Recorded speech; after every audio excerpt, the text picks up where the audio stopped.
It was supposed to be an ordinary day, a Friday morning like any other, just one more step toward the weekend.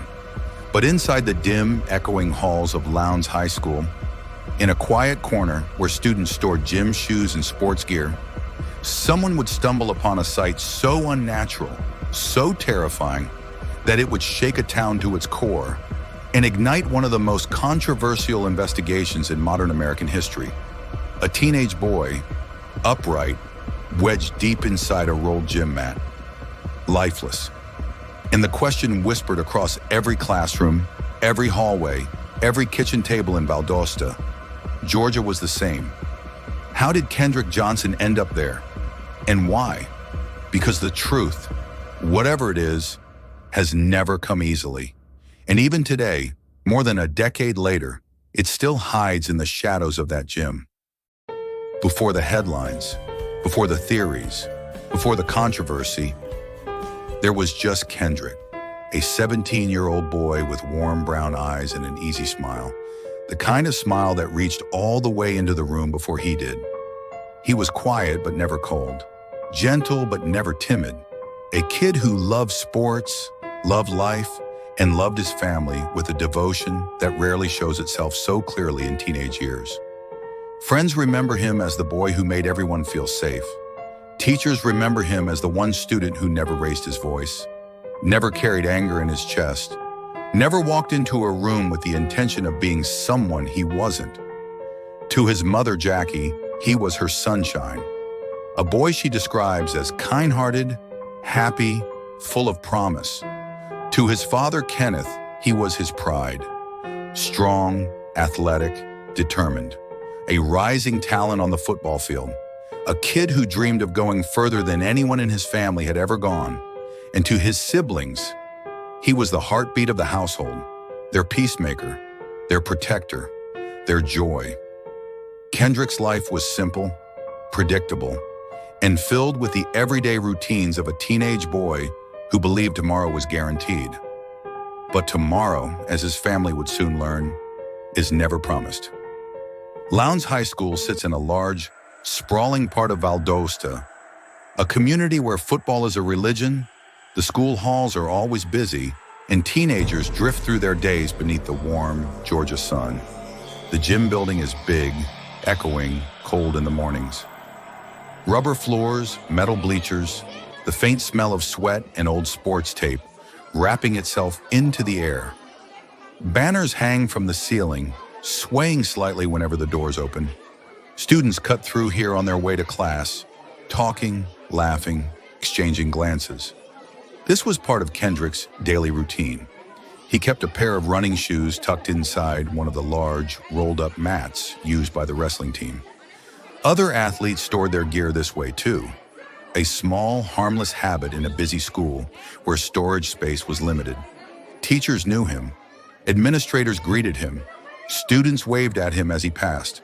Life was normal, steady, predictable, until January 10th, 2013, the day everything changed.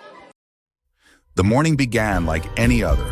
School buses rolled in, students piled out, the hallways filled with chatter, with backpacks hitting lockers, with the familiar rhythm of another school day.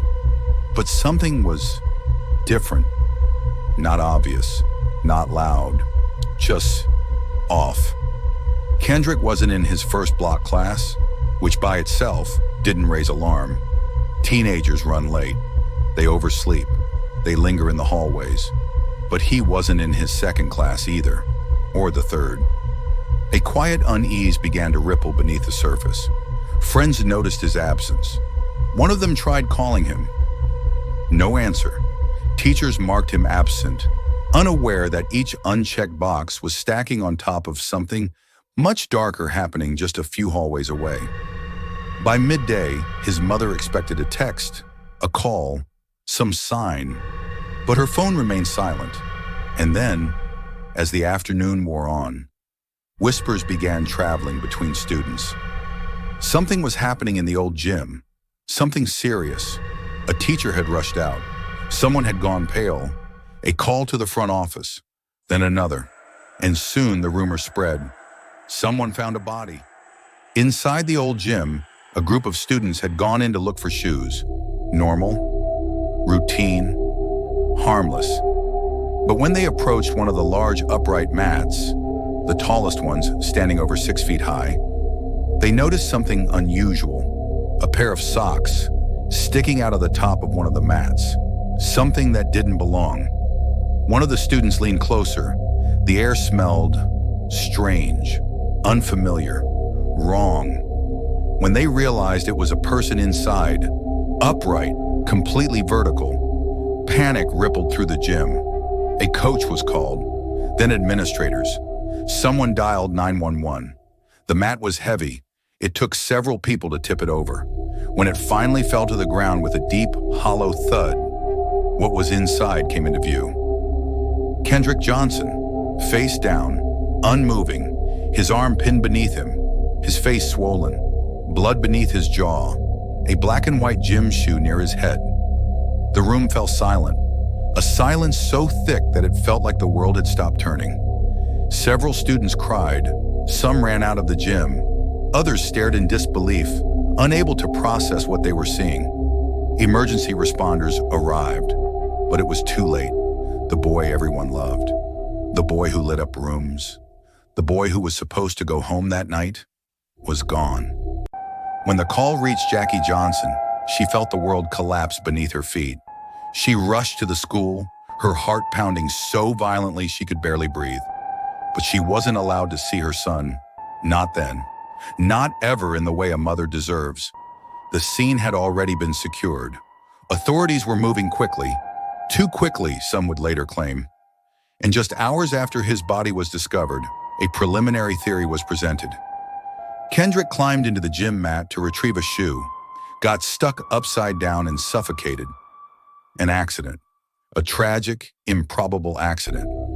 But the Johnson family did not believe this, not for a moment. Not when they saw the bruising on his face in photos later leaked. Not when they saw the dried blood beneath his jaw. Not when they heard that his organs had been removed during the first autopsy and replaced with newspaper. Not when they learned that school cameras showed gaps, crucial minutes missing, angles obscured, timelines unclear. Not when they heard rumors about conflicts with other students, about confrontations, about tensions that had gone unresolved. Not when pieces of evidence went missing, shoes, clothes, the surveillance footage, the inconsistencies. It felt to them like the truth was being buried deeper than the boy they loved. The community split in half. Some believed the official explanation. Others demanded justice, protests, requests for investigations, second autopsies, third autopsies, conflicting findings, court battles, federal involvement. And through it all, one question refused to fade. What really happened to Kendrick Johnson? In a world where answers come easy, where tragedies often have clear causes, clear villains, clear truths, this case stands painfully apart. Because sometimes the truth hides behind silence, behind fear, behind broken systems, behind unanswered questions, behind the places we least expect, like the hollow center of a rolled wrestling mat. Kendrick Johnson was more than a headline, more than a theory, more than a case file buried in a drawer. He was a boy, a son, a brother, a friend, a life full of promise, cut short far too soon. And until the day clear answers rise to the surface, his story remains a reminder that justice is not always guaranteed and the truth does not always shout. Sometime it whispers. But what came next would turn this already heartbreaking case into a national firestorm. Because within days of Kendrick's death, new evidence would surface. Evidence that raised even more questions, gaps in the school's timeline, conflicting witness statements, security footage that seemed edited, and an autopsy discovery so disturbing, his family would fight for years to understand it. But as investigators quietly prepared to close Kendrick's case, another detail surfaced, one so strange, so impossible to ignore, that it cracked the story wide open. a discovery that would raise new questions about who was in the gym that day and who might be hiding the truth. In part 2, we follow the evidence the authorities overlooked, the voices they silenced, and the secrets that were never meant to leave that gym. If you don't want to miss what comes next, make sure you subscribe to the Crime Vault. Part 2 is coming, and it changes everything.